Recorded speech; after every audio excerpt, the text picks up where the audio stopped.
भैया जी कहीं मैं आपका एक बार फिर स्वागत है। मैं हूं प्रतीक त्रिवेदी। बातचीत के सिलसिले को शुरू करने के लिए एक बार फिर मैं आपके साथ मौजूद हूं। बातचीत का सिलसिला शुरू करूं, लेकिन उससे पहले एक जो खबर इस वक्त मुंबई से आ रही है, वो सरकार ने वहां फैसला लिया है कि जो गुजरात से यात्री जा रहे हैं मुंबई यानी महाराष्ट्र की तरफ जा रहे हैं, जो राजस्थान से और दिल्ली से, उनको वहां पर जाने से पहले अपना कोविड नेगेटिव जो टेस्ट है वो लेके जाना होगा। उससे पहले वहां पे एंट्री नहीं है। ये है इस महत्वपूर्ण पहलू पर हम बताएंगे। ये हालात को भी एक तरफ बता रहे हैं कि हालात किस तरह है महाराष्ट्र में, दिल्ली में, गुजरात में, जिसको कि आज सुप्रीम कोर्ट ने जिसमें फटकार भी लगाई है, इस तरफ भी आगाह कर रहे हैं और इस तरफ भी बता रहे हैं कि हमको कितना अलर्ट रहने की जरूरत है। हम इन तमाम पहलू पर बातचीत करेंगे। हमारे साथ हमारे सहयोगी भी जुड़ेंगे, बाद मेहमान भी होंगे। लेकिन सबसे पहले हम अगर महाराष्ट्र की बात करें, उससे पहले जनक दवे जो गुजरात में हमारे साथ मौजूद है, अहमदाबाद में, मैं उनके तरफ रुख करना चाहूंगा। और मनोज शर्मा जो हमारे साथ भोपाल में मौजूद है, मैं उनकी तरफ रुक रहा हूं। तमाम मेहमान हमारे साथ हैं, उनका भी मैं तारुफ कराता हूं। लेकिन सबसे पहले अहमदाबाद में जनक दवे हमारे सहयोगी मौजूद हैं। जनक, गुजरात के बारे में अभी आपने, महाराष्ट्र सरकार ने तो सुन लिया आपने क्या कहा, लेकिन जिस तरह से मोर्टेलिटी रेट है उसके बारे में सुप्रीम कोर्ट ने आज फटकार लगाई। गुजरात को तो, गुजरात सरकार को फटकार लगाई इनफैक्ट, और ये कहा कि आप हालात के बारे में बिल्कुल भी नहीं एक तरह से अनदेखी कर रहे थे, लापरवाही कर रहे थे। और दिसंबर में जिन हालात की तरफ जा रहा था गुजरात, उस तरफ आपकी कोई निगाह नहीं थी। जनक, हालात क्या है अहमदाबाद के, और सरकार ने अब फौरी तौर पे क्या कदम उठाए हैं?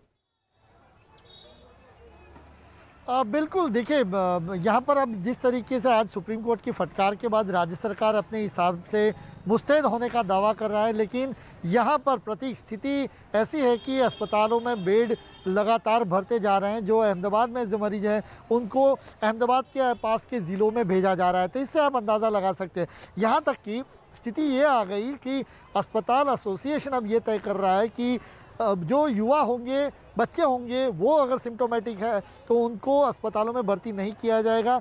उन्हीं को भर्ती किया जाएगा जिनमें सिम्टम्स हैं, सीनियर सिटीजन है, जिनको सांस लेने में दिक्कत हो रही है, ऑक्सीजन की कमी है, या उनको और कोई बीमारी से वो ग्रसित है, कोमॉर्बिड है। ऐसी स्थिति जब आ जाती है तो उससे अंदाज़ा लगा, मैं कुछ तस्वीरें शेयर करूंगा आपके साथ प्रतीक, उससे अंदाज़ा लगेगा। सरकार अपने हिसाब से काम करे, लेकिन लोगों को भी समझदारी दिखानी होगी। यहाँ सामने मैं कुछ तस्वीरें दिखाऊंगा। फिलहाल मैं अभी जोधपुर गाँव, अहमदाबाद के बीचों बीच जोधपुर जो इलाका है वहाँ पर हूँ। ये सब्ज़ी बाज़ार है। अब आप अंदाज़ा लगा लीजिए इससे देख से कहाँ 2 गज की दूरी है। लोग अगर अपनी जिम्मेवारी की प्रतीक नहीं समझेंगे, सब कुछ सरकार नहीं कर सकती। लोगों को आगे आना होगा। दिवाली में हमने वो पूरे देश में भी जिस तरीके से तस्वीर देखी, बिल्कुल अहमदाबाद में वही था। लोग शॉपिंग के नाम पर इस हद तक एकजुट हुए, वहाँ पर बाजारों में भीड़ देखने को मिली कि वो बढ़ना लाजमी था। लेकिन मैं देख रहा हूँ कि सरकार को भी जो आप ब्लॉग दिखा रहे हैं, मैं जनक, ऑफ कोर्स जनक, लेकिन जो आप जो ब्लॉग दिखा रहे हैं उसमें मास्क जरूर दिख रहा है मुझे। ये एक बड़ी बेहतर बात है जो कि मुझे दिख रही है। लेकिन हाँ, लापरवाही जरूर है जहां तक सोशल डिस्टेंसिंग की बात है। लेकिन मास्क एक इंपॉर्टेंट गियर है जो कि जहां तक शील्ड है, प्रोटेक्टिव शील्ड है, जो कि बहुत जरूरी है। लेकिन मैं रुक करूं एक बार आपकी तरफ। जनक दवे, आपने आपको तस्वीर दिखाई है। मनोज शर्मा, मनोज जी मैं आपके पास आऊं उससे पहले मैं मुंबई जाना चाहूंगा। जो बड़ी खबर आ रही है उस पर एक बार रुक करना चाहूंगा। अभिषेक हमारे साथ मौजूद है फोन लाइन पर। अभिषेक, महाराष्ट्र सरकार का क्या फैसला है वो जानना बेहद जरूरी। जहां तक जो ट्रैवलर्स हैं जो मुंबई जाना चाहते हैं, खासतौर से दिल्ली, गुजरात और राजस्थान से, उनके लिए क्या हुक्म है जहां तक सरकार का फैसला है, महाराष्ट्र सरकार का? देखिए प्रतीक, ये बड़ी खबर है और सबसे बड़ी खबर ये है कि महाराष्ट्र में जाने के लिए अब दिल्ली एनसीआर की बात हो या फिर राजस्थान की बात हो, गोवा की बात हो या गुजरात की बात हो, ये 4 स्टेट्स के लिए एडवाइजरी जारी की गई है, जिसमें कहा गया है कि चाहे डोमेस्टिक ट्रेवल एयर से करें या रेलवे से करें या बाई रोड करें, आपको इन तीनों ही कंडीशन में आपको आरटीपीसीआर टेस्ट लेकर आना होगा। अगर आरटीपीसीआर टेस्ट निगेटिव होगी उसके बाद ही स्टेट के भीतर एंट्री मिलेगी। अगर किसी भी कंडीशन में आरटीपीसीआर टेस्ट का कुछ दिक्कत होता है तो ऐसे में एयरपोर्ट पर आपको आरटीपीसीआर टेस्ट कराना पड़ेगा और उसका जो पैसा होगा वो कस्टमर को यानी पैसेंजर को खुद वहन करना पड़ेगा। साथ ही अगर आरटीपीसीआर टेस्ट के दौरान आप पॉजिटिव आते हैं तो आपको फिर से आपको वापस भेज दिया जाएगा और जो एग्जिस्टिंग प्रोटोकॉल आपको क्वारंटाइन होना पड़ेगा और ट्रीटमेंट शुरू होगा। ये बड़ी खबर है। उसमें सभी डिस्ट्रिक्ट कलेक्टर्स को और म्युनिसिपल कॉर्पोरेशंस को सभी जगह महाराष्ट्र में सभी प्रोटोकॉल अफसर बनाया है, जहां पर वो कंसर्न बॉडी के तौर पर हर डिसीजंस ले सकते हैं। 25 नवंबर से ये चीजें लागू हो जाएंगी, यानी 25 नवंबर से अगर आप दिल्ली एनसीआर से, राजस्थान से, गोवा से या गुजरात से, इन 4 स्टेट्स में किसी भी तरीके से आप ट्रैवल करके मुंबई या शुक्रिया अभिषेक। बड़ी खबर आती हुई, बड़ी खबर ये, बड़ी खबर, और खबर का रुख ये कि अगर आप दिल्ली से, गुजरात से, राजस्थान से ट्रैवल कर रहे हैं महाराष्ट्र या मुंबई के लिए, तो आपको जो टेस्ट है आरटीपीसीआर टेस्ट जो कि होता है, जो स्वैब लिया जाता है नाक से और आपके गले से, वो टेस्ट जो है वो इंपॉर्टेंट है, उसको लेकर जाना होगा अगर आप मुंबई जा रहे हैं और वो निगेटिव रिपोर्ट लेकर साथ कैरी करनी होगी, तभी आप वहां पर ट्रैवल कर सकते हैं। भोपाल की तरफ रुख करेंगे। भोपाल में हमारे सहयोगी मौजूद है, उसके बाद मेहमानों की तरफ आना चाहूंगा। भोपाल में हमारे सहयोगी मनोज शर्मा जी मौजूद है। मनोज, इस वक्त भोपाल में हमारी समझ से जहां तक 5 जिलों की बात है, आपके यहाँ कर्फ्यू लगा हुआ है, सरकार आगे क्या सोच रही है, बाजारों की स्थिति क्या है और कोरोना को लेकर सरकार का रुख क्या है और जनता के बीच में और हॉस्पिटल की कंडीशंस क्या है, ये जानना चाहेंगे। मनोज जी।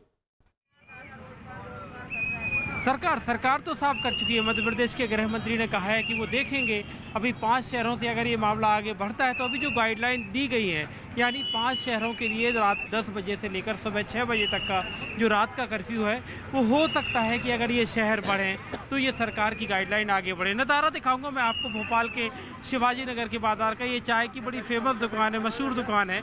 यहाँ दूर दूर से लोग चाय पीने के लिए आते हैं, लेकिन लोगों को चाय पीने के लिए तो मास्क हटाना पड़ेगा। बाकायदा मास्क लगाकर यहाँ पर लोग आते हैं, फिर चाय पीते हैं और सोशल डिस्टेंसिंग के साथ।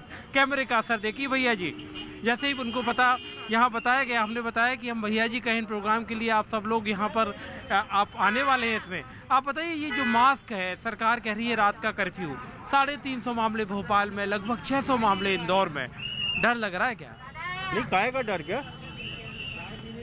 मास्क लगाना कोई बुरी बात नहीं है, और जो नहीं लगाते उनको लगाना चाहिए। क्या एहतियात बरतना चाहिए इस चीज का कि कोरोना कब कैसे कहाँ फैल जाए। लेकिन मनोज मैं आपको बताऊं, मनोज नहीं लगाते हैं मनोज, लेकिन मैं आपको एक सवाल का जवाब देना चाहता हूं। मनोज, मैं आपको एक सवाल का जवाब, जी मनोज, एक सवाल का जवाब मैं आपको देना चाहता हूं। यह जनक दवे पूछे या आप हमसे पूछ लीजिए कि डर लगता है, आप पूछिए मुझसे कि डर लगता है, तो मैं जवाब दूंगा। दिल्ली में डर लगता है, दिल्ली में डर लगता है मनोज, डर लगता है। महाराष्ट्र में डर लगता है, और गुजरात की जो स्थिति है मनोज, जनक दवे मौजूद होंगे, डर लगता है। निश्चित तौर से दिल्ली की जो स्थिति है वो डर लगने वाली है। और मैं रुख करना चाहूंगा मेहमानों की ओर, और मैं आपके पास एक बार दोनों लोगों का बहुत बहुत शुक्रिया कहूंगा। जनक, मनोज जी, आप दोनों ने वक्त निकाला, बाजार की स्थिति दिखाई, मैं आपके पास आऊंगा, लेकिन मैं सीधे जो मेहमान मौजूद हैं उनकी तरफ आपका तारुफ कराऊंगा। आतिशी हैं जो आम आदमी पार्टी का रुख रखने के लिए हमारे साथ मौजूद है, बहुत बहुत शुक्रिया। जफर इस्लाम साहब हमारे साथ मौजूद है, बहुत बहुत शुक्रिया, बीजेपी का पक्ष रखेंगे।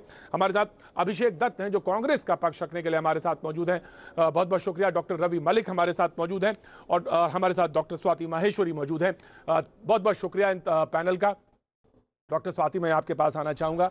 मैंने कहा ना कि डर लगता है दिल्ली में, मैं जानना चाहता हूं कि ये जो डर लग रहा है, इसने, ये जो वायरस है, इसने कुछ अपना जो कहते हैं म्यूटेंट हो गया या इस म्यूटेशन हो गया, या ये जो मौसम है, सर्द मौसम, इसमें ये वायरस खास तौर से इसने अब अपना रुख दिखाया है। और अगर मैं बिल्कुल सही हूं, अगर दुरुस्त करना चाहें तो दुरुस्त कर दीजिएगा मुझे, ये बात लगभग अप्रैल या मई की थी, और किसी पॉलिटिकल पार्टी, क्या कांग्रेस के पंजाब के चीफ मिनिस्टर ने ये बात कही थी, मुझे अगर ठीक से याद है, कि नवंबर में स्थितियां गड़बड़ हो सकती हैं या दिसंबर में, तो वो बिल्कुल दुरुस्त करिएगा अगर सही है तो। ये वो रुख हम देख रहे हैं इस वक्त। डॉक्टर स्वाति माहेश्वरी। जी प्रतीक जी, ठीक कहा आपने। देखिए, पहले ही स्टडीज ये बात साबित कर चुकी हैं कि अगर टेम्परेचर ज्यादा होगा और ह्यूमिडिटी ज्यादा होगी तो दोनों ही स्थितियों में वायरस निष्क्रिय होने लगता है। और अब टेम्परेचर भी कम है, और ह्यूमिडिटी की अगर बात करें तो जो एयर कंडीशन वाली ह्यूमिडिटी होती है, यानी जो 40 से 50% की ह्यूमिडिटी होती है हमारे एयर कंडीशंस की, वो वायरस के लिए बहुत अच्छी होती है, उसमें बहुत अच्छे से पनपता है। तो इसलिए खास तौर से इस समय के लिए सभी एक्सपर्ट्स पहले ही बोल चुके थे कि आने वाले समय में नवंबर के महीने से संक्रमण बहुत तेजी से बढ़ सकता है, क्योंकि टेम्परेचर में गिरावट आएगी। वहीं आज मुझे लगता है रहीम जी की बात है जो मुझे बहुत सटीक लगती है, एक ही सादे सब सदे, सब सादे साधे सब जाए। तो आज की तारीख में हर कोई ये सोच रहा है कि पार्टी भी चले जाए और कोरोना से भी बच जाए, शादियों में भी चले जाए, कोरोना से भी बच जाए, मार्केट भी चले जाए, कोरोना से भी बच जाए। ऐसा नहीं होगा। जो लोग ये सोच रहे हैं, जी सब लोग चाहते हैं कि कोरोना से पहले जैसी हमारी नॉर्मल जिंदगी थी वैसे हो जाए, लेकिन आज अगर हम उसे करने का प्रयास करेंगे तो वो समझदारी या बहादुरी नहीं होगा, बेवकूफी होगी। तो बहुत ज्यादा लोगों को इस वक्त ध्यान रखने की जरूरत है। केवल तभी निकले बाहर जब आपके लिए जरूरी है, वरना अभी शादियां हो, चाहे आपके घर की पार्टियां हो, चाहे आपको मार्केट जाना है या कहीं भी जाना है, तो बहुत सोच समझ के निकलिए और सोच समझ कर निर्णय लीजिए अपने परिवार के लिए, अपने देश के लिए। मेरे ख्याल से ये आज की तारीख में बहुत ज्यादा बिल्कुल सही, आपने बिल्कुल दुरुस्त फरमाया डॉक्टर स्वाति, आपने बिल्कुल दुरुस्त फरमाया। मैं डॉक्टर रवि के पास आना चाहूंगा इससे पहले कि मैं पॉलिटिकल पैनल्स के पास जाऊं। डॉक्टर रवि, एक सवाल जो बहुत इंपॉर्टेंट है, हु इज रिस्पॉन्सिबल? आज सुप्रीम कोर्ट ने भी पूछ लिया इस बात को, सरकार को फटकार भी लगा दिया, गुजरात सरकार भी है, दिल्ली सरकार भी है। सवाल यही है कि क्या दिसंबर की स्थिति पता नहीं थी? क्या दिसंबर को लेकर आप प्रिपेयर्ड नहीं थे? या नवंबर में, अभी तो ये भी बात कही कि नवंबर में जो देख रहे हैं वो दिसंबर में तो हालात और खराब हो सकते हैं। डॉक्टर रवि मालिक। बिल्कुल हो सकते हैं, क्योंकि जितने ये वायरसेस, रेस्पिरेटरी वायरसेस हैं, ये काफी ज्यादा सक्रिय हो जाते हैं जब भी सर्दियां आती हैं। इसमें केवल कोविड एक रेस्पिरेटरी वायरस नहीं है, इन्फ्लुएंजा है, पैरा इन्फ्लुएंजा है, रेस्पिरेटरी सिंचिटियल वायरस है, एडिनो है, कॉक्सिकी है, कई सारे वायरसेस हम आप देखेंगे जैसे ही सर्दियां आती हैं ये सक्रिय होने लग जाते हैं, वायरल निमोनियाज बढ़ जाते हैं। इसी तरह से कोविड का भी अंदेशा लगाया जा सकता है, अजम्पशन प्रिजम्पशन लगाई जा सकती है कि ये भी सर्दियों में बढ़ जाएगा। अब इसके लिए कौन रिस्पॉन्सिबल है? इसकी दो वजह है। पहली चीज, डेफिनेटली सरकार अपनी तरफ से सब कुछ कर रही है, लेकिन मुस्तैदी और होनी चाहिए। लेकिन जो हेल्थ है वो केवल स्टेट सब्जेक्ट नहीं है, ये एक पर्सनल अकाउंटेबिलिटी भी है। दूसरी जो थोड़ी सी रिस्पॉन्सिबिलिटी है वो ये भी है कि हम लोग भी कहीं ना कहीं अपना मोमेंटम लूज कर गए हैं, कहीं ना कहीं थक गए हैं, या लॉकडाउन से परेशान हो गए हैं, या बोर्डम में आ गए हैं, या मास्क पहन के थक गए हैं। हमें इस मोमेंटम को छोड़ना नहीं चाहिए। यह समय है तब करने का, यह समय है सेक्रीफाइस करने का, यह सही देशभक्ति का समय है जब हम सबको अपने आप जो अपनी रिस्पॉन्सिबिलिटी है, दायित्व है, उसको समझना चाहिए, सोशल डिस्टेंसिंग रखनी चाहिए। आप देखिए बाजारों के अंदर, चांदनी चौक, कई जगह पर अगर आप जाते हैं तो सोशल डिस्टेंसिंग नाम की कोई चीज नहीं है। अगर आप सड़कों पे जाएं तो ट्रैफिक ऐसे सामान्य चल रहा है जैसे सब कुछ सामान्य है। यह सामान्य स्थिति नहीं है। हर रोज हम लोग लगभग 125 लोगों की लाइफ जा रही है दिल्ली जैसे शहर में, जबकि पूरे देश में तो काफी लोगों की जान जा रही है। और ये संक्रमण बढ़ता जा रहा है, ये ज्योमेट्रिक प्रोपोर्शन भी ले सकता है, ये एकदम से बढ़ भी सकता है। जब साधन संपन्न देश जो यूरोप के हैं उन्हें दोबारा से लॉकडाउन लगाने की जरूरत पड़ गई। डॉक्टर साहब जब आप ज्योमेट्रिक प्रोपोजिशन कहते हैं तो मतलब 2, 4, 16 ऐसा हो सकता है? बिल्कुल 2, 4, 16, 32, 64 और अब हम ऐसी स्टेज पे पहुंच गए हैं। आप इमेजिन कीजिए अगर डबलिंग रेट हमारा 3 हफ्ते का हो जाए तो कितनी जल्दी पॉपुलेशन जो है उसके अंदर ये फैल जाएगा। तो ये एक समझने वाली बात है। घर से बाहर तभी निकलें जब बहुत ज्यादा जरूरत है। आप ये समझ के चलिए, सरकार लॉकडाउन लगाए ना लगाए, हमें ये समझ के चलना है कि हमारी हेल्थ हमारी अपनी रिस्पॉन्सिबिलिटी है। हमें अपने वल्नरेबल एज ग्रुप लोगों को संभाल के रखना है, जो हमारे बुजुर्ग हैं, जो 70 साल से ऊपर हैं, डायबिटिक्स हैं। इनके अंदर जब कोरोना आता है तो कई बार एकदम विकराल रूप ले लेता है। तो ये पर्सनल दायित्व बड़ा इंपॉर्टेंट है। ऑफ कोर्स डॉक्टर साहब, मैं आपसे आज डॉक्टर स्वाति और आपसे दोनों से लगातार इनपुट लेते रहेंगे क्योंकि आज बहुत इंपॉर्टेंट बात है। लेकिन मैं आम आदमी पार्टी की जो प्रवक्ता बैठी मैं उनकी तरफ रुख करना चाहूँगा। और आतिशी, मैं कुछ दिन पहले आपसे बातचीत हो रही थी और मैं ये जानना चाहता हूँ कि हालांकि उसी से आगे बात बढ़नी चाहिए, स्थितियाँ खराब ही हुई हैं, थोड़ा अच्छी तो नहीं नज़र आ रही, लेकिन सवाल ये है कि हम क्या प्रिपेयर्ड नहीं थे, हमें पता नहीं था? क्योंकि सुप्रीम कोर्ट ने आज आपसे भी सवाल पूछा है। ऑफकोर्स मैं जफर इस्लाम साहब से भी बात करेंगे। सवाल गुजरात और दिल्ली का नहीं है, सवाल ये है कि जिंदगी कैसे और आप बेटर मैनेजमेंट में हम कैसे आगे आए। तो सवाल ये था कि हम कहीं ना कहीं फेल तो हुए ही हैं। आतिशी, देखिए प्रतीक जी, जैसा मैंने जब हमारी 2 दिन पहले भी चर्चा हुई थी, मैंने आपको कहा था कि कोरोना में अगर हम देखिए कि तो इसे 2 पक्ष हमें देखने पड़ेंगे। एक है डिजीज का प्रिवेंशन, कि बीमारी कैसे ना फैले, और दूसरा ये है कि अगर कोई बीमार हो जाए तो फिर उस बीमारी का मेडिकल मैनेजमेंट कैसे होगा। सरकार का आप देखिए सबसे ज्यादा भागीदारी और सरकार की सबसे ज्यादा जो जिम्मेदारी होती है वो बीमारी के मेडिकल मैनेजमेंट में होती है। कि अगर कोई पेशेंट है, समय तक पेशेंट डॉक्टर के पास मेडिकल एडवाइस मिली कि नहीं, उन्हें अस्पताल में बेड मिला कि नहीं, अगर आईसीयू की जरूरत है वो मिली कि नहीं, घर से अस्पताल ले जाने के लिए एम्बुलेंस मिली कि नहीं, इसमें सरकार की सबसे ज्यादा जिम्मेदारी होती है। और अगर आप देखिए और अगर आप देखिए तो सबसे अगर हम आज भी केसेस देखें तो जब न्यूयॉर्क, साओ पाउलो वगैरह में सबसे ज्यादा केसेस थे, तकरीबन 6,500 केसेस न्यूयॉर्क में 6 अप्रैल के आसपास थे, उस समय का नजारा आपको भी याद होगा। वो दुनिया भर टीवी पे देख रही थी कि अस्पताल में बेड नहीं था, स्ट्रेचर हॉस्पिटल के बाहर पड़े हुए हैं, सड़क पे पड़े हुए हैं, पार्किंग पे पड़े हुए हैं। दिल्ली में उससे ज्यादा केसेस होने के बावजूद भी ऐसी स्थिति नहीं आई है कि अस्पताल में बेड अवेलेबल नहीं है। आज भी दिल्ली में अस्पतालों में 8,000 से ज्यादा बेड अवेलेबल हैं। आज भी दिल्ली में एम्बुलेंसेज अवेलेबल हैं। जैसे हमने पहले भी चर्चा की थी, जो एक कंसर्न का मुद्दा आ रहा था वो आईसीयू, जो आईसीयू बेड्स का, सुन लीजिए एक सेकंड, आईसीयू बेड्स का एक मुद्दा आ रहा था, और उस आईसीयू बेड्स के मुद्दे पे पिछले एक हफ्ते में ही बहुत प्रोग्रेस हुई है। 450 आईसीयू बेड्स दिल्ली सरकार के हॉस्पिटल्स में आए हैं। मुझे उम्मीद है आने वाले एक हफ्ते में सेंट्रल गवर्नमेंट ने जो 250 आईसीयू बेड्स प्रॉमिस किए हैं वो भी चालू हो जाएंगे। तो जो केसेस की सिवियरिटी है वो क्योंकि दिल्ली में पोल्यूशन का समय है। बेहतर हो ज्यादा अच्छी बात है, बेहतर हो अच्छी बात है, बेहतर हो। डॉक्टर स्वाति कुछ कहना चाह रही हैं? प्रतीक जी, मैं 2 पॉइंट यहाँ पे जरूरी बोलना चाहती हूँ। बिल्कुल, पहली बात देखिए, केवल मेडिकल मैनेजमेंट गवर्नमेंट की जिम्मेदारी नहीं है, प्रिवेंशन एक बहुत बड़ा स्टेप है जो कि गवर्नमेंट को बहुत ज्यादा ध्यान देने की जरूरत है। और आज मौत का आंकड़ा दिल्ली में क्यों बढ़ रहा है ये सोचना पड़ेगा। अगर आप बोल रहे हैं कि बेड्स हैं तो वो बेड्स कहाँ हैं और उनकी सुविधाएं क्या है, क्यों मौत का आंकड़ा बढ़ रहा है, क्यों आपकी टेस्टिंग कम हुई, क्यों आपकी डोर टू डोर सर्विलांस कम हो गई, क्यों आपके आज की तारीख में भी अगर आपके स्वास्थ्य मंत्री और डिप्टी सीएम अगर बीमार पड़ते हैं तो उन्हें मैक्स जाना पड़ता है, क्यों उनको मैक्स जाना पड़ता है, क्यों गवर्नमेंट हॉस्पिटल में उनका इलाज नहीं हो सकता। और अगर इन लोगों का इलाज गवर्नमेंट हॉस्पिटल में नहीं हो सकता तो आम जनता का कैसे गवर्नमेंट हॉस्पिटल में इलाज होगा? क्या आपकी सुविधाएं हैं, मैं ये जानना चाहूंगी। ऑफ कोर्स, बिल्कुल राइट है आपको जानने का, लोगों को जानना का राइट है। जफर इस्लाम साहब कुछ कहना चाह रहे हैं जी। जफर इस्लाम साहब, देखिए प्रतीक जी, आवाज आ रही है ना मेरी? जी बिल्कुल आ रही है, दुरुस्त आ रही है, आवाज आ रही है।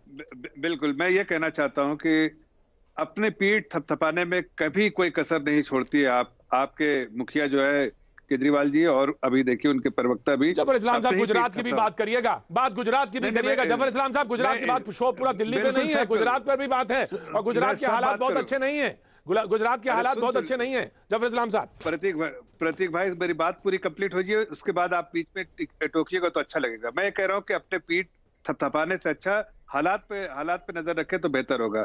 मैं कह रहा हूँ कि देखिए, ये महामारी है, इसमें सबकी जानकारी के महामारी, लेकिन इनका देखिए दिल्ली के बारे में, चूंकि मैं भी दिल्ली का हूँ, दिल्ली में रहता हूँ, इसलिए मैं इसके बारे में बात कर रहा हूँ। मैं बाकी स्टेट्स के बारे में बात करूंगा, गुजरात के बारे में भी बात करूंगा, बाकी स्टेट्स के बारे में भी बात करूंगा। लेकिन मैं कह रहा हूँ कि इन्होंने शुरू से मैं कहना शुरू कर दिया कि लॉकडाउन खोल दो। जून में देखिए इन्होंने कहा बेड इतने ज्यादा है कि हमारे पास मरीज नहीं है। कई ऐसे स्टेटमेंट दिए जो बेतुके स्टेटमेंट है, इररिलेवेंट है, और वहां के मुखिया को नहीं। इन्होंने अपने जो मेडिकल इंफ्रास्ट्रक्चर को बढ़ाना चाहिए था उसके बारे में निगरानी कम की, बल्कि स्टेटमेंट देने में ज्यादा मुस्तैदी से स्टेटमेंट देते रहे और लोगों को गुमराह किया। आज देखिए, पहले बार भी आदरणीय होम मिनिस्टर साहब के इंटरवेंशन से सब कुछ दुरुस्त हुआ और अब फिर से इंटरवेंशन किया है। तो ये जिस तरह से देखिए, जून में आज सेक्रेटरी ने क्या बोला, उन्होंने कहा कि जून में इन्होंने रोक दिया था, जो एक बिल्कुल प्लेटो हो गया था, उसके जितने टेस्टिंग होनी चाहिए थे वो 7,000 से 50,000 तक बढ़ा, लेकिन उसके बाद से रोक दिया। जो बहुत सारे टेस्टिंग नहीं हो रहे थे, अब कम से कम 1.2 लाख टेस्ट हो रहे हैं डेली, और घर घर तक जाके अंदर तक टेस्ट करने की जवाब देना चाहेंगे, जवाब देना चाहती हैं। जवाब देना चाहती हैं जी। मैं एक मिनट देखिए, एक मिनट आतिशी जी, देखिए जफर इस्लाम जी, एक मिनट सुन लीजिए, फिर मैंने आपको बीच में जवाब बोल दीजिए। जफर इस्लाम बोल दीजिए, जफर इस्लाम बोल कंप्लीट कर दीजिए सेंटेंस। जफर इस्लाम, मैं कह रहा हूँ कि इसके बारे में चाहे कोई भी सरकार हो, चाहे हमारी सरकार हो, आपकी सरकार हो, आदरणीय प्रधानमंत्री ने जो बार बार कहा है कि 2-3 चीजों का आपको बार बार ध्यान देना पड़ेगा, सोशल डिस्टेंसिंग का, मास्क का, और जो प्रिवेंशन चीजें हैं उसके बारे में ध्यान देना पड़ेगा। उसके बारे में इन्होंने जितना सरकारों को करना चाहिए था वो नहीं, कि खास के दिल्ली में जिस तरह से आपने देखा हर चीज में भीड़ लगी है, वो कम से कम इनको ध्यान देना चाहिए था। महाराष्ट्र में वही हाल है, महाराष्ट्र ने कोई रिलीफ पैकेज तक नहीं दिया अपने लोगों को, कोविड के बाद कोई रिलीफ पैकेज तक नहीं दिया। अब देखिए, हम गुजरात की कोई तारीफ नहीं कर रहे, हमने कहा है ये महामारी है और सबको मुस्तैदी से इसको लड़ाई लड़नी चाहिए। कोई अपने जवाब देंगे, ये सही नहीं होगा जी। राइट आतिशी। देखिए जफरुल इस्लाम जी, मैं एक दो चीजें कहना चाहूंगी। एक तो मुझे बड़ा दुख है इस बात का कि महामारी जैसी चीज पे भी आप पॉलिटिक्स कर रहे हैं कि इन्होंने ये नहीं किया, उन्होंने वो नहीं किया, फलाना ऐसा नहीं है। हम तो इस बात की तारीफ कर रहे हैं कि एक ऐसा मौका है। दिल्ली सिर्फ दिल्ली सरकार की नहीं है, दिल्ली पूरे देश की राजधानी है, यहाँ के रहने वाले भी पूरे इस देश के नागरिक हैं। तो अगर केंद्र सरकार और दिल्ली सरकार अच्छे से एक साथ कोलैबोरेटिवली काम कर रही है, हम तो उस बात की तारीफ कर ही रहे हैं, आपको भी तारीफ करनी चाहिए। और अगर आपको पता हो केंद्र सरकार को बिल्कुल हमने टीका टिप्पणी नहीं कर रहा हूं। अब मुझे बोलने दीजिए सर, केंद्र सरकार को रीच आउट हमने किया 2 हफ्ते पहले कि हमें आईसीयू बेड्स की जरूरत है क्योंकि सेंट्रल गवर्नमेंट की फैसिलिटीज हैं, आप कृपया प्रोवाइड करें। और हम इस बात का धन्यवाद करते हैं कि सेंट्रल गवर्नमेंट हमारे साथ कोलैबोरेटिवली काम कर रही है, पहली बात। लेकिन मैं क्योंकि आपने कई मुद्दे उठाए हैं उनका जवाब जरूर देना चाहूंगी। पहली बात, अनलॉक हमने नहीं किया, अनलॉक की गाइडलाइंस केंद्र सरकार से आई थी। चाहे लॉकडाउन हो, चाहे अनलॉक की प्रक्रिया हो, चाहे कितने लोग इकट्ठे हो सकते हैं, बाजार खुल सकते हैं कि नहीं खुल सकते, ये सारे निर्णय केंद्र सरकार ने लिए हैं, किसी भी राज्य सरकार ने नहीं लिए हैं। तो अगर आपको लगता है कि लॉकडाउन फिर से होना चाहिए या इतना तेज नहीं होना चाहिए था, तो कृपया ये आप मैटर केंद्र सरकार से टेक अप करें। ये कोई राज्य सरकार डिसीजन नहीं ले रही, पहली बात। दूसरी बात नहीं है, मेरी बात सुनिए पूरी। टेस्टिंग को लेके, टेस्टिंग की जो आप बात कर रहे हैं, दिल्ली में पूरे देश में सबसे ज्यादा टेस्टिंग हो रही है। दिन में 70,000 से ज्यादा टेस्ट हो रहे हैं। दिल्ली छोड़िए, देश छोड़िए, दुनिया में मुझे नहीं लगता कहीं पे भी इतनी ज्यादा टेस्टिंग हो रही है जितनी दिल्ली में हो रही है। और अगर आपको लगता है कि आपने करवाया है, अगर आपको लगता है आपने करवाया है, तो आपके तो कई शासित राज्य हैं। प्रिवेंटिव ऐसा कैसे है? दिल्ली के बगल में ही यूपी है,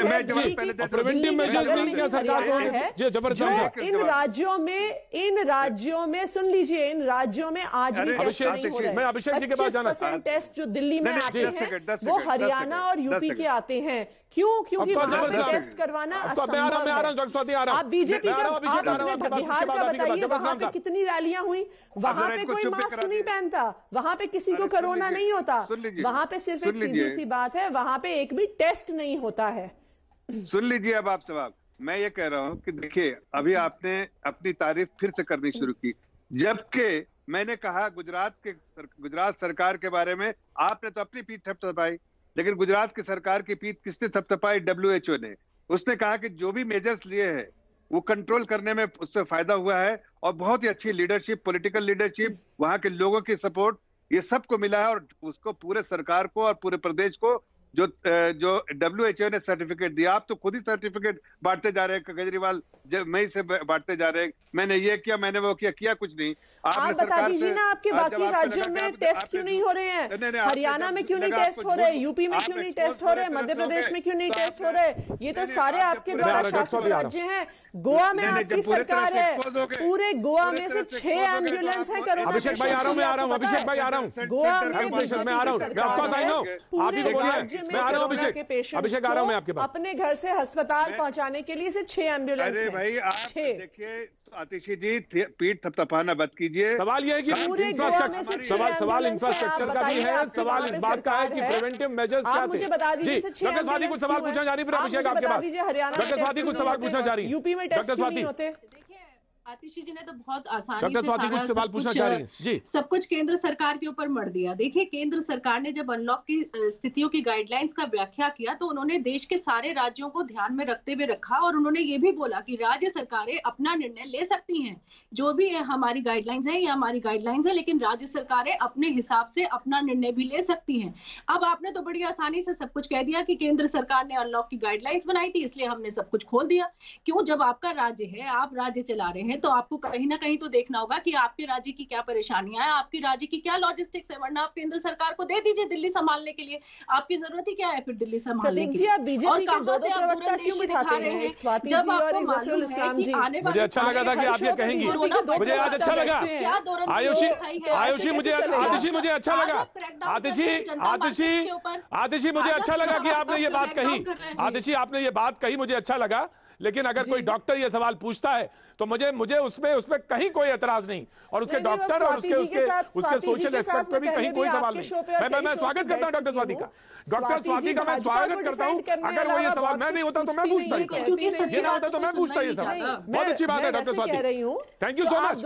ये सवाल तो मुझे पूछना चाहिए था जो आपने पूछ लिया शो पे। ये अगर नहीं आतिशी, देखिए आतिशी, मैं आपका बहुत सम्मान करता हूं, मैं तमाम सारे प्रवक्ता आते हैं, तमाम सारे लोग बोलने आते हैं, और मैं इस बात के लिए मैं खासतौर से मैं आपकी बहुत तारीफ करता हूं आतिशी, मैं आपकी, लेकिन आप बिल्कुल भी झुंझलाइए नहीं। जो लोग जिंदगी और मौत से जूझ रहे हैं उनके अगर सवाल कोई पूछ लेता है तो उसमें झुंझलाइए मत, मैं आपकी बड़ी तारीफ करता हूं। नहीं बिल्कुल सही बात है। सवाल का जवाब दीजिएगा डॉक्टर स्वाति का, जो आतिशी आपके पास आ रहा हूं मैं। अभिषेक नहीं, मैं माफी के साथ मैं पहले एक बार जवाब दे देती हूँ। नहीं, मैं करूंगा कि आतिशी जी और जो बाकी जो हमारे पैनलिस्ट है वो मुझे बोलने का मौका देंगे, बीच में नहीं इंटरफेयर करेंगे। प्रतीक जी, हमको ये समझना है कि दिल्ली के अंदर बिल्कुल, मैं आ रहा हूं, अभिषेक को दे दीजिए मौका, अभिषेक को मौका दीजिए, अभिषेक को मौका दे दीजिए। हम दो मैं आता हूं आपके पास। देखिए प्रतीक जी, हम दो चीजों को समझे। आम आदमी पार्टी बार बार हर डिबेट में सुबह शाम रात को एक चीज बोलती है कि हम दिल्ली में टेस्टिंग ज्यादा कर रहे हैं। हमको ये समझना पड़ेगा दिल्ली का पॉजिटिविटी रेट बहुत ज्यादा है, और अगर आप पॉजिटिविटी रेट से कंपैरिजन करेंगे तो मैं आपको बड़े कॉन्फिडेंटली कह रहा हूँ दिल्ली के अंदर कम से कम 1 लाख टेस्ट कम कर रहे हैं। 10 अक्टूबर को दिल्ली का पॉजिटिविटी रेट जो था वो 4% था, और इनका टेस्ट पर मिलियन 2800 था। आज हम 23 नवंबर पे बैठे हैं और 23 नवंबर पे हमारा 12.5% पॉजिटिविटी रेट है, विच इज 4 टाइम्स, और हम टेस्टिंग कितनी करें 3200 पर मिलियन। देखिए दिल्ली का, पंजाब का, हरियाणा का, मध्य प्रदेश का जो पॉजिटिविटी रेट है उसके बेसिस में ही टेस्टिंग की जाती है। अगर आज दिल्ली के अंदर 12.5% पॉजिटिविटी रेट है तो दिल्ली सरकार को कम से कम 2 लाख टेस्ट करने पड़ेंगे। अगर आप देखोगे दिल्ली की 190 मिलियन की पॉपुलेशन है, 190 मिलियन को अगर आप 50,000 से डिवाइड करेंगे जो उनके एवरेज टेस्ट है, तो ये मात्र 2800 से 3000 टेस्ट प्रति मिलियन करे, और ये मैं नहीं बोल रहा, दिल्ली सरकार के आंकड़े बोल रहे हैं। तो अगर दिल्ली सरकार बार बार कहती है टेस्टिंग ज्यादा कर रहे हैं, मैं कहूंगा इसको आपको और ज्यादा करनी पड़ेगी। You have to beat the virus. आप जितनी टेस्टिंग करेंगे उतना ज्यादा ही आप दिल्ली को बचा पाएंगे, और कहीं ना कहीं इनकी कमी है कि ये टेस्टिंग 2 लाख नहीं कर पाए। जिस दिन ये टेस्टिंग दिल्ली के अंदर 2 लाख पर मिलियन करना शुरू करेंगे तब जाके दिल्ली की स्थिति सुधरेगी, वरना दिल्ली की स्थिति नहीं सुधरेगी। तो इस बात को आप बिल्कुल क्रेडिट मत लीजिए कि हम दिल्ली के अंदर टेस्टिंग सबसे ज्यादा कर रहे हैं। दूसरी चीज, हमारी सरकारी पैनल है, जो हमारे डॉक्टर्स हैं जो एनसीडीसी के, जिनका काम है बीमारी के बारे में सरकारों को बताना। डॉक्टर पॉल की रिपोर्ट बहुत क्लियरली नवंबर में आई थी, जिसने कहा था कि नवंबर के अंदर दिल्ली में ये परेशानियां आ सकती हैं।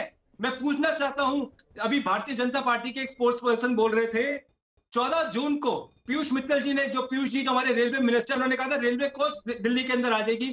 क्या आज तक एक भी रेलवे कोच दिल्ली के अंदर आई? प्रॉब्लम क्या है, जब से लॉकडाउन शुरू हुआ और अनलॉक शुरू हुआ, सरकार कोरोना को लेके बहुत ज्यादा रिलैक्स हो गई, और उसकी आज यही गलती है कि दिल्ली में और देश भर में ये जो कोरोना के केसेस बढ़ रहे हैं। अगर आज आपने अनलॉक के समय अपनी व्यवस्थाओं पे भी ध्यान दिया जाता, दिल्ली के अंदर आईसीयू बेड्स आप नहीं बढ़ा पाए। आज सुबह मुझको एक एसएमएस एक लड़की का आया, कहती अभिषेक जी मैंने आपकी डिबेट देखी, मैं बताना चाहती हूँ मेरी मदर इन लॉ की डेथ दिल्ली में हुई क्योंकि उनको वेंटिलेटर नहीं मिला। किसी भी प्राइवेट अस्पताल में वेंटिलेटर अवेलेबल नहीं है। और जिन आंकड़ों की बात करते हैं कि 6000 7000 बेड्स की बात करते हैं, वो बेड्स है जहां पे कोई भी व्यक्ति नहीं जाना चाहता। दिल्ली के क्वारंटीन सेंटर का जो बेड है वो 2.5 फीट चौड़ा है। कौन सा मरीज 2.5 फीट चौड़े बेड में सो सकता है? क्या कोई आईसीयू, कोई वेंटिलेटर इन्होंने बढ़ाया? कुछ नहीं बढ़ाया। दिल्ली सरकार कहती है केंद्र सरकार देगी, केंद्र सरकार कहती है दिल्ली सरकार ने दिया। मर तो दिल्ली का आदमी रहा है ना, दिल्ली के आदमी कैसे बचेगा? अगर आज 24 मार्च को लॉकडाउन देश के अंदर शुरू हुआ था, लॉकडाउन को 8 महीने हो गए हैं। 8 महीने बाद अगर आप वही बात करेंगे जो आप 8 महीने पहले करते थे, ये हम बिल्कुल भी एक्सेप्ट नहीं करेंगे। आज आप बोलते हमने 1000 वेंटिलेटर बचाए, आज हमने 1000 बेड बढ़ाए, तो समझ आता। आतिश जी, राइट आतिश जी, मैं ब्रेक का टाइम है, मैं ब्रेक लेना चाहता हूं, लेकिन अगर आप रिस्पॉन्ड करना चाहती हैं डॉक्टर स्वाति को तो ब्रेक के बाद अगर कर दे तो बेहतर होगा। मैं एक छोटा सा ब्रेक लेता हूं, ब्रेक के बाद मैं सीधे आपके पास आऊंगा आतिश जी। वक्त है छोटे से ब्रेक का, ब्रेक के बाद मैं फिर हाजिर होता हूं। भैया जी कहीं में आपका एक बार फिर स्वागत है। ब्रेक पे जाने से पहले कुछ सवाल पूछे कांग्रेस के प्रवक्ता ने, और वो सवाल ऐसे थे जो इस वक्त दिल्ली में पूछे भी जा रहे हैं कि आखिर जब लॉकडाउन हुआ था और उसके बाद जो थोड़ी ढिलाई हुई, वो ढिलाई थोड़ी ऐसी थी कि महंगी पड़ रही है अब दिसंबर और दिसंबर में, तो वो क्यों हुई, ऐसा क्यों हुआ? सरकार सचेत नहीं थी। कांग्रेस के प्रवक्ता ने सवाल पूछा। ऑफकोर्स जफर इस्लाम, मैं आपके पास आता हूं, लेकिन आतिशी को चांस देना चाहूंगा, क्योंकि जब मैं ब्रेक पे जा रहा था उससे पहले डॉक्टर स्वाति ने कुछ सवाल पूछे थे, जिसको कि आतिशी ने कहा कि मैं उनको जवाब देना चाहती हूं, क्योंकि आपने बीजेपी के 2 प्रवक्ता क्यों बुला लिए? मैंने प्रवक्ता एक ही बुलाया है, लेकिन जवाब आतिशी देंगी अब। उसके बाद पैनल पे आगे। जी आतिशी। जी प्रतीक जी, अभिषेक जी और स्वाति जी ने दोनों ने कुछ सवाल उठाए, बस उसके कुछ रिस्पॉन्सेज देना चाहूंगी। अभिषेक जी, सबसे पहले आपको बताना चाहूंगी कि जो 8000 बेड्स आज जो अवेलेबल हैं उसके बारे में बताऊंगी कि ये कोविड केयर सेंटर के बेड्स नहीं हैं, वो तो 10,000 अलग बेड्स हैं जो कोविड केयर सेंटर वाले हैं, जो क्वारंटाइन फैसिलिटीज हैं। ये 8000 बेड्स हॉस्पिटल बेड्स हैं जहां पे ऑक्सीजन सपोर्ट अवेलेबल है। ये हमारे क्वारंटाइन सेंटर्स के एडिशनल 10,000 बेड हैं जहां पे जो पेशेंट्स होम आइसोलेट नहीं कर सकते हैं, जिनको आइसोलेशन सेंटर की जरूरत है, उनको हम क्वारंटीन सेंटर भेजते हैं। तो ये एक स्पष्टीकरण जरूरी है, क्योंकि आपने मीडिया में ये बात उठाई और इसे दिल्ली के लोग भी देख रहे हैं, वो इस पैनिक में ना चले जाएं। वो पैनिक में ना जाए।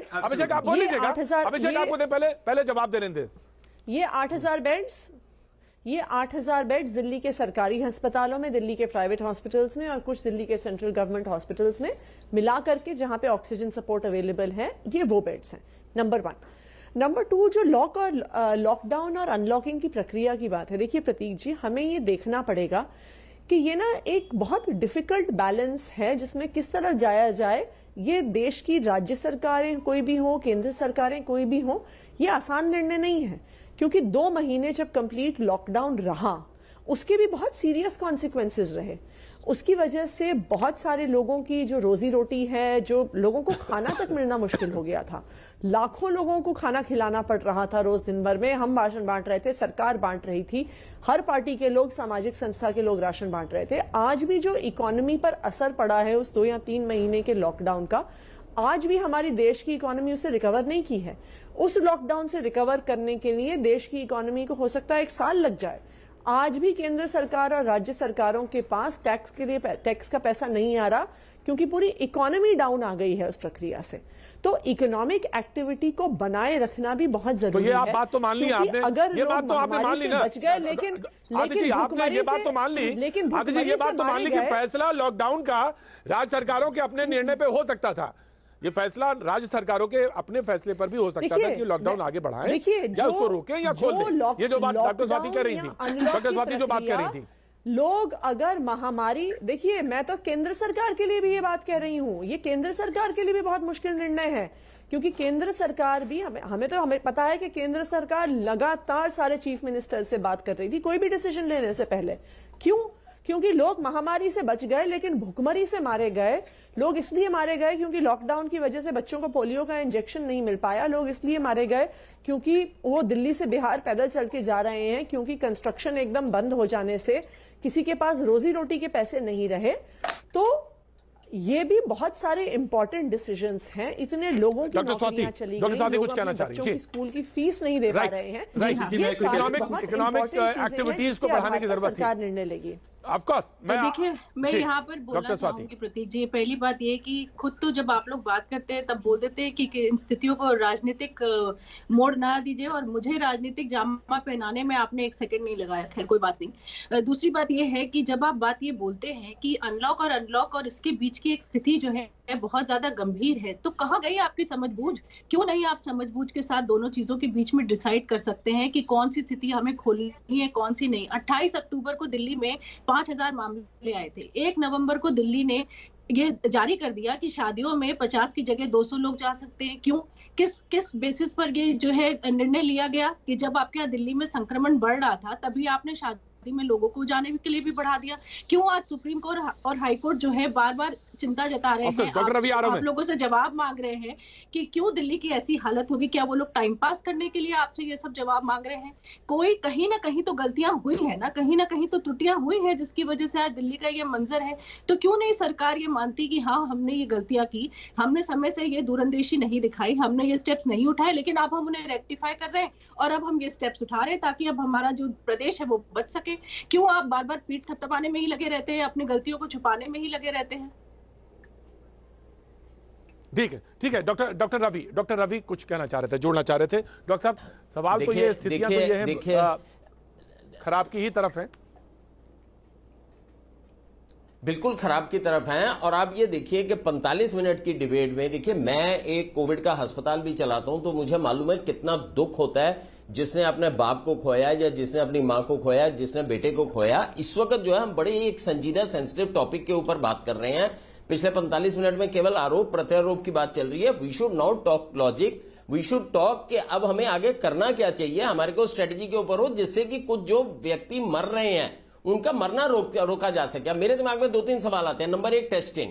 अगर हम दिल्ली में 60-70 हजार की टेस्टिंग कर रहे हैं और 7,000 केस पॉजिटिव आ रहे हैं या 8,000 केस पॉजिटिव आ रहे हैं, आप इमेजिन कीजिए अगर हम 3 लाख की टेस्टिंग करेंगे तो कितने पॉजिटिव आएंगे। तो करेक्ट फिगर्स अभी हमारे पास भी नहीं है। जो 7-8 हजार केस आ रहे हैं, it is just tip of the iceberg. दूसरी चीज, लोगों की जान क्यों जा रही है, हमें उसकी गहराई में जाना है। मैं उस कोविड के लिए परेशान नहीं हूं जो 90-95% माइल्ड बीमारी की तरह आके चला जाता है। मैं उस कोविड के लिए परेशान हूं जो जानलेवा बन जाता है और दिक्कत करता है। उसके लिए हमारे पास कितने आईसीयू हैं, उसके लिए हमारे पास कितने वेंटिलेटर्स हैं, उसके लिए हम अर्ली टेस्टिंग करके, अर्ली डिटेक्शन करके, ताकि ये केसेस आगे मौत के कगार पर ना जाएं, उस पर हमारे को डिबेट करनी चाहिए। जो हमने लोगों के ऊपर अब आगे लॉकडाउन लगाने के नहीं, अगर लॉकडाउन लगाना है तो क्या ये लोकलाइज्ड होना चाहिए, ये क्या होना चाहिए? देखिए इन सब चीजों के ऊपर मुद्दा डिस्कस करें तो बात भी समझ आती है। लेकिन अगर मुझे सोचिए, अगर मैंने अपने किसी परिजन को कोविड से खो दिया और मैं इस डिबेट को देखता हूं तो मेरे लिए कुछ उसके अंदर मिल नहीं रहा मुझे किसी भी किस्म से। तो मैं तो ये समझता हूं कि टेस्टिंग बढ़नी चाहिए, सर्विलेंस बढ़नी चाहिए, कहीं ना कहीं पार्शियल लॉकडाउन की स्थिति आ गई या आनी चाहिए। जब जान रहेगी तो जहान रहेगा, जब जान ही नहीं रहेगी तो फिर क्या होगा। तो लाइफ को सबसे बड़ी इंपॉर्टेंस हमारे को देनी चाहिए। डेफिनेटली इकोनॉमी को हमें देखना ही देखना है, क्योंकि जब भी पैंडेमिक्स जाते हैं उसके बाद भुखमरी आती है। लेकिन हमारे को यह भी देखना बड़ा जरूरी है कि जाने आगे ना जाए, और जाने ना जाए उसके लिए हमारे पास में वेंटिलेटर, जैसे अभी किसी ने बताया कि मेरे को आया कि बिना वेंटिलेटर के मेरी मां ने जो है वो जान को गवा दिया है। अगर इस तरह के इंसिडेंट्स हो रहे हैं तो एक हेल्पलाइन होनी चाहिए। एक व्यक्ति जिसको कहीं वेंटिलेटर नहीं मिल रहा तो उसकी आवाज कहीं ना कहीं सुनी जानी चाहिए। एक इमरजेंसी नंबर होना चाहिए जहां पे वो फोन करे और तुरंत उसको वेंटिलेटर मिले। क्योंकि ऑफ कोर्स मैं आपके इस पॉइंट को आगे बढ़ाता हूं। आतिश जी, ऑफ कोर्स हेल्पलाइन नंबर है, लेकिन अगर कोई ऐसा व्यक्ति है जिसको नहीं मिल रहा है और वो परेशान है, एक अस्पताल से दूसरे अस्पताल भाग रहा है, और जिस बात को सुप्रीम कोर्ट ने भी इस बात को कहा है, तो कोई एक ऐसा नंबर हो जहां पे वो कॉल करे, उसको इंश्योर करा जाए कि नहीं तो आपको बेड मिलेगा। देखिए ये ऐसा नंबर ऑलरेडी एग्जिस्ट करता है। 1031 हमारी कोविड हेल्पलाइन है, जहां पे पूरे बेड्स के बारे में, सारे वेंटिलेटर्स के बारे में सूचना मिलती है। दिल्ली फाइट्स कोरोना ऐप भी है, जहां पर हर बेड में कितने कोविड बेड्स अवेलेबल हैं, हर हॉस्पिटल में कितने कोविड बेड्स अवेलेबल हैं, कितने आईसीयू बेड्स विद वेंटिलेटर और कितने ICU beds without ventilator available हैं। ये हॉस्पिटल बाय हॉस्पिटल सारी डिटेल दी गई है। तो ये सूचना ऑलरेडी पब्लिक डोमेन में अवेलेबल है। देखिए कोई अपना किसी परिवारजन को खो देता है, उससे तो बड़ा सदमा जिंदगी में कोई नहीं हो सकता। और लेकिन समस्या ये भी है कि हम एक महामारी में जी रहे हैं, हम एक ऐसी बीमारी को देख रहे हैं जिसका इलाज नहीं है। और जब किसी बीमारी का इलाज नहीं है, समस्या इसलिए होती है कि कई सारे लोग मैं सवाल जानना चाहता हूँ, एक सवाल पूछना चाहता हूँ, लेकिन मैं ये भी कहूंगी, सुनिए एक सेकंड,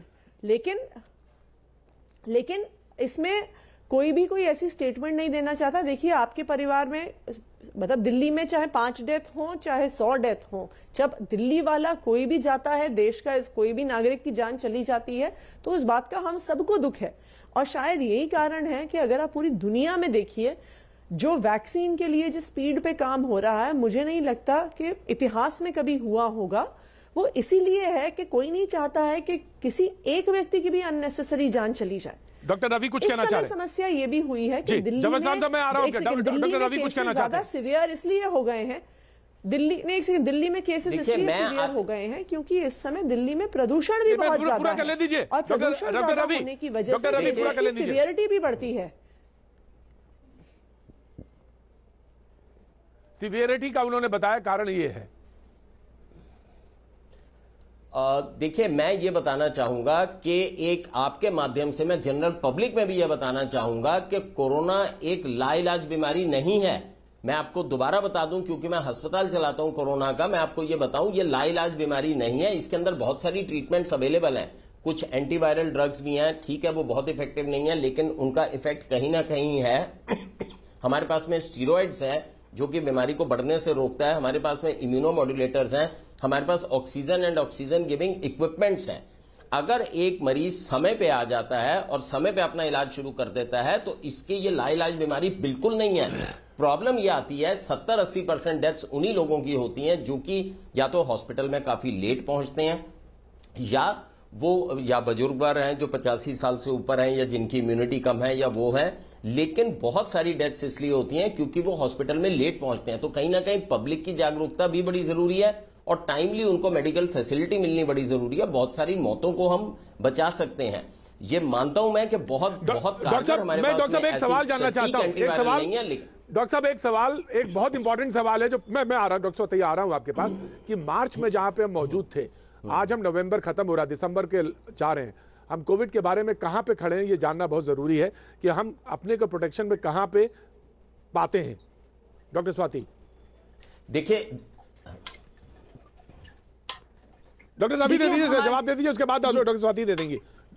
हाँ देखिए, मैं ये कह रहा हूं कि अगर हम मार्च की बात करें और नवंबर की बात करें, हम बहुत स्ट्रांग फुटिंग पे खड़े हैं। पहले हमारी जो मोर्टेलिटी रेट थी वो 4% के करीब थी, अब हमारी मोर्टेलिटी रेट 1.4% के करीब है। हमारा रिकवरी रेट जो है वो पूरे विश्व में सबसे बेहतर है, it is almost more than 87-88%।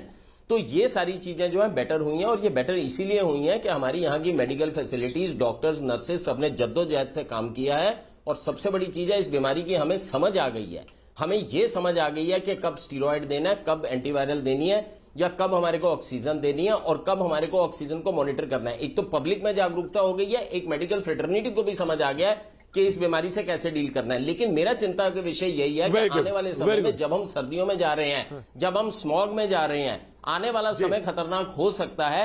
इसके लिए जो है इसके ऊपर स्ट्रेटेजी सरकार की भी बड़ी सटीक होनी चाहिए और दूसरा पब्लिक की भी जो है कोऑपरेशन इसके अंदर पूरी होनी चाहिए, नहीं तो आने वाले समय में ये मौतें बढ़ भी सकती हैं और हमें फिर कंप्लीट लॉकडाउन में जाना पड़ सकता है, जिससे इकोनॉमी बहुत बुरी तरह से सफर करेगी, पेशेंट्स की जानें तो जाएंगी। जी डॉक्टर स्वाति को जोड़ना चाह रही थी, डॉक्टर स्वाति जल्दी जी ब्रेक पे जाऊं से पहले यहाँ पर एक बात ये और बोलना चाहूंगी कि जो ये सर्दियों का मौसम होता है इसमें वैसे भी स्ट्रोक के प्रॉब्लम्स, हार्ट अटैक की प्रॉब्लम्स, ये सब चीजें बहुत ज्यादा होती हैं, इनकी वजह से भी मृत्यु होती है। तो कहीं ना कहीं नॉन कोविड पेशेंट्स के बारे में भी सरकार को सोचने की अब बहुत ज्यादा जरूरत है। उन्हें भी बेड्स की जरूरत है, वो भी मारे इस वक्त फिर रहे हैं, उनको भी बेड्स नहीं मिल रही है, उनमें भी मृत्यु दर बढ़ रहा है। तो इस वक्त सरकार को बहुत ज्यादा दूरंदेशी की जरूरत है, दोनों की तरफ ही उन्हें सोचना होगा, कोविड भी नॉन कोविड भी, वो भी बहुत ज्यादा इनकी तादाद है नॉन कोविड की भी, और कैसे उनको भी आईसीयू की जरूरत है, उन्हें भी वेंटिलेटर की जरूरत है। तो इस वक्त बिल्कुल युद्ध स्तर पर दिल्ली सरकार को काम करने की जरूरत है कि कैसे अपने बेड्स को बढ़ाएं, उनकी सुविधाओं को बढ़ाएं,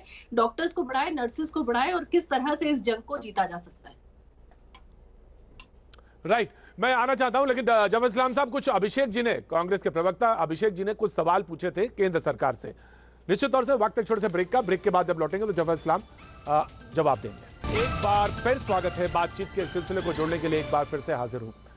जब बातचीत का सिलसिला शुरू किया था हमने, तो मैंने गुजरात से भी बात करी थी और मैंने भोपाल में भी बात करी थी और दिल्ली का भी एक तस्वीर आपको दिखाई थी। सवाल यह था कि सिर्फ दिल्ली के ही हालात नहीं, गुजरात की तरफ इशारा था और एक तरह से सरकार को फटकार, गुजरात सरकार को फटकार सुप्रीम कोर्ट ने लगाई थी कि अपने हालात के बारे में, मोर्टेलिटी रेट के बारे में पूछा था।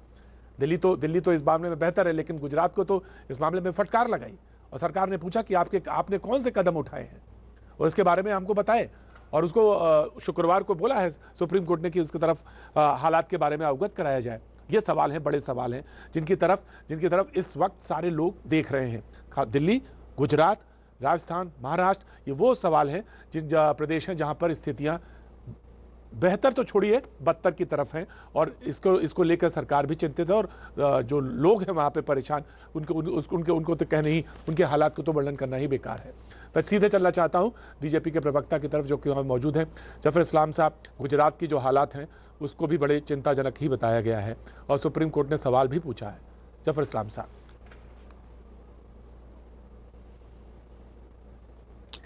देखिए, आवाज आ रही है मुझे मेरी?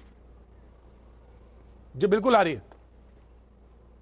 मैं ये कहना चाह रहा हूँ, देखिए इसमें मैंने इतना कहा था कि त्रिवेदी जी कि किसी को अपनी पीठ थपथपाना नहीं चाहिए। ये हकीकत है कि भारत ने जिस तरह से काम किया है पूरी दुनिया में, उसमें तारीफी, और खासकर जो कि गुजरात की बात कर रहे हैं, गुजरात के बारे में स्पेसिफिकली WHO ने कहा कि जो भी सरकार ने इनिशिएटिव लिए है उससे उसका प्रभाव बहुत पॉजिटिव तरीके से पड़ा है। हाँ, नंबर्स जो है सामने है, आंकड़े सामने हैं, जो वहां पर सिचुएशन है वो आपके सामने है, और जो इनिशिएटिव लिया सरकार को उसके सर्टिफिकेट किसी और से नहीं बल्कि WHO ने, जो ग्लोबली जिसको सब देखते हैं, उसने कहा कि अच्छे इनिशिएटिव लिए। जो सुप्रीम कोर्ट ने मांगा सुप्रीम कोर्ट को दिया जाएगा। लेकिन मैं ये कहना चाह रहा हूं कि देखिए, आज जिस तरह से केजरीवाल जी ने अपनी पीठ थपथपाई, मैं उस पर कॉमेंट करा था आतिशी जी को कि पीठ थपथपा के फिर खुद अपने आप को बेबस महसूस करने लगे, इसलिए कि उन्होंने जो भी कहा था प्रदेश की जनता को वो गलत था, और फाइनली उनको सेंट्रल गवर्नमेंट के पास आना पड़ा, और सेंट्रल गवर्नमेंट के सपोर्ट से आज जो कुछ वहां पर सिचुएशन पहले बेहतर हुआ और आगे भी बेहतर होने की पूरी संभावना है। मैं गुजरात और मध्य प्रदेश अभिषेक कुछ कहना चाह रहे थे। अभिषेक मैं आ रहा हूँ अभिषेक कुछ हाथ उठा रहे हैं। अभिषेक में देखिए, मैं सबसे पहले भारतीय जनता पार्टी के अभिषेक, देखिए, मैं सभी प्रवक्ताओं से एक बात कहना चाहता हूँ। दिल्ली जो स्थिति है वो कंप्लीट स्टेटहुड नहीं है। यहाँ सेंट्रल गवर्नमेंट की, स्टेट गवर्नमेंट की इक्वल रिस्पॉन्सिबिलिटी है, परंतु सबसे बड़ी रिस्पॉन्सिबिलिटी है, कोई ब्लेम गेम नहीं है कि दिल्ली ने बचा दिया, गुजरात ने। देखिए, कोविड की वजह से आज पूरा देश परेशान है। जो थर्ड पीक की हम बात कर रहे हैं, जो इस समय चल रही है, वो सबसे ज्यादा वरिंग इसलिए है कि दिल्ली के अंदर बाकी जगह पे जो डेथ रेट है वो बढ़ना शुरू हो गया। अभी एक डॉक्टर साहब ने कहा था कि दिल्ली का डेथ रेट इंप्रूव नहीं हुआ है। ये पहले नवंबर को 0.53% था, जो आज बढ़ के 1.43% बढ़ गया है। अगर ये डेथ रेट इस तरीके से बढ़ता रहा तो आने वाले टाइम में जो हाल यूएस का हुआ है, ब्राजील का हुआ है, इटली का, वही हाल हमारी कंट्री का भी होगा। गुजरात सरकार ने, राजस्थान सरकार ने, मध्य प्रदेश सरकार ने एक लॉकडाउन का सिस्टम शुरू करा कि इसको, वायरस को हम कैसे रोका जाए। दुख इस बात का है कि दिल्ली के अंदर जहां इतना ज्यादा पॉजिटिविटी रेट बढ़ रहा है, सरकार कोई भी ऐसे स्टेप नहीं ले रही जिससे कि वो कंट्रोल कर पाए। आज मार्केट्स के अंदर, बसेस के अंदर, रोड्स के ऊपर इतना ज्यादा रश है और उसके अगेंस्ट में उतनी टेस्टिंग नहीं हो पा रही। जिस दिन आपने दिल्ली के अंदर 2 लाख टेस्ट करने शुरू कर दिए, दिल्ली का आंकड़ा कम से कम 20,000 पर डे संक्रमित आंकड़ा आपके सामने आ जाएगा। और सेकंड चीज मैं कहना चाहता हूं, जो लोग होम आइसोलेशन में हैं, रिस्पांसिबिलिटी इक्वली है। अगर आप दिल्ली पर सरकार को ब्लेम कर रहे हैं तो रिस्पांसिबिलिटी आपकी भी है दिल्ली में, और आप उससे बच नहीं सकते। जफर इस्लाम साहब, देखिए बचने बचाने वाली बात नहीं है। मैं तो सिर्फ इतना कह रहा हूं कि ये कलेक्टिव रिस्पांसिबिलिटी है। सेंटर जो डिसीजन लेता है उसमें पूरी फ्लेक्सिबिलिटी स्टेट गवर्नमेंट को देती है। स्टेट गवर्नमेंट अपने हिसाब से जो उसको लगता है माकूल कि हाँ, सेंटर तो एक होलिस्टिक व्यू लेती है सारे स्टेट्स को देखते हुए, लेकिन स्पेसिफिक स्टेट्स के प्रति अगर स्टेट्स को कोई उससे बेहतर सुझाव उनके दिमाग में है और कोई इनिशिएटिव लेना है उसका पालन करते हुए, तो वो ले सकती है। उसका पूरा अधिकार स्टेट को दे के रखा है, इसलिए कि कई स्टेट पे अलग अलग सिचुएशन है और अलग अलग डिसीजन लिया है उन लोगों ने इसको कंट्रोल करने के लिए। तो मैं तो सिर्फ कह रहा हूँ कि देखिए हर स्टेट को ये फ्लेक्सिबिलिटी है और अपनी रिस्पॉन्सिबिलिटी समझते हुए इसको लेना चाहिए ताकि ये संक्रमण बढ़े नहीं। जिस तरह से आदरणीय प्रधानमंत्री जी ने कहा है और कई रिपोर्ट इस पर आ चुकी है कि अगर 2 चीज का पालन करते रहे तो वो शायद अभी बहुत सारे जगह, मैं अभी देखिए इलेक्शन के समय बहुत सारे स्टेट पे गया, बहुत सारे जगह और ऐसे भी घूमने गया। अभिषेक राहुल जी ने राहुल जी ने कुछ सवाल पूछे हैं, कुछ सवाल पूछे राहुल गांधी ने कुछ, मैं वही आता हूं, मैं आ रहा हूं साथी, मैं आ रहा हूं, वैक्सीन पे आऊंगा, मैं बिल्कुल आऊंगा क्योंकि वो बहुत इंपॉर्टेंट पहलू है। लेकिन राहुल ने कुछ सवाल पूछे और सवाल ये पूछे कि कौन सी वैक्सीन भारत चुन रहा है। ट्वीट किया आपसे कोई 1 घंटा पहले कि कौन सी वैक्सीन चुन रहा है, ये जानने का अख्तियार होना चाहिए। तमाम सारे सवाल पूछे, लेकिन अभी तो हमको जो लड़ाई है वो तो ग्राउंड लेवल की, तो कुछ और ही लड़ रहे हैं। अभिषेक, देखिए, आपको मैं बताना चाहता हूं, 30 जनवरी को WHO ने हेल्थ इमरजेंसी कोरोना वायरस को डिक्लेयर कर दिया था। उसके बाद 12 फरवरी, 24 फरवरी, 3 मार्च, 11 मार्च, 13 मार्च और 23 मार्च को 24 तारीख को लॉकडाउन अनाउंस हुआ था। इन दौरान Rahul ji back to back Twitter के माध्यम से केंद्र सरकार को सचेत करते रहे, ये बताते रहे कि MSMEs की हालत खराब है, आप मेडिकल इक्विपमेंट में इन्वेस्ट करना शुरू कीजिए, corona virus will kill our economy. उन्होंने सारी चीज ट्विटर के माध्यम से एक गुड ऑपोजिशन के नाते स्टेट सेंट्रल गवर्नमेंट को बताई। दुख इस बात का है, उस समय सरकार का ध्यान नमस्ते ट्रंप पे था, मध्य प्रदेश में सरकार गिराने में था, और दिल्ली को और देश को कोरोना के अगेंस्ट में लड़ाई करने पे नहीं था। जब शिवराज सिंह चौहान जी ने 23 तारीख को ओथ ली है, मैं पुरानी बातों पे नहीं जाऊंगा, मैं आ रहा हूं स्वाति, डॉक्टर स्वाति मैं आ रहा हूं, तो मैं बिल्कुल पुरानी बातों पे नहीं जाऊंगा। उन्होंने कुछ बातें कही हैं, राहुल जी आज बातें कही हैं कि कौन सी वैक्सीन चुनेंगे। देखिए त्रिवेदी जी, जफर इस्लाम साहब जी राहुल गांधी जी ने क्या ट्वीट किया, क्या नहीं ट्वीट किया, इस पे मैं कोई टीका टिप्पणी नहीं कर रहा हूँ।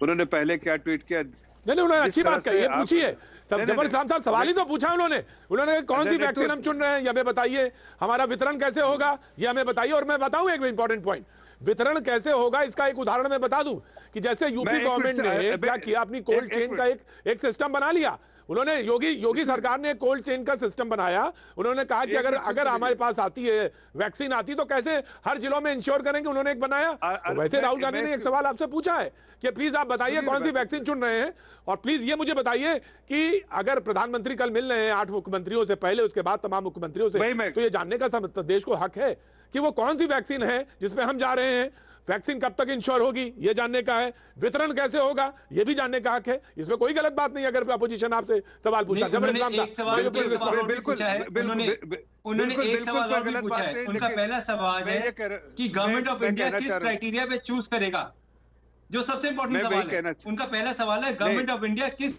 क्राइटेरिया पे चूज करेगा कि वैक्सीन कौन प्रोवाइड करेगा, ये पहला सवाल है उनका।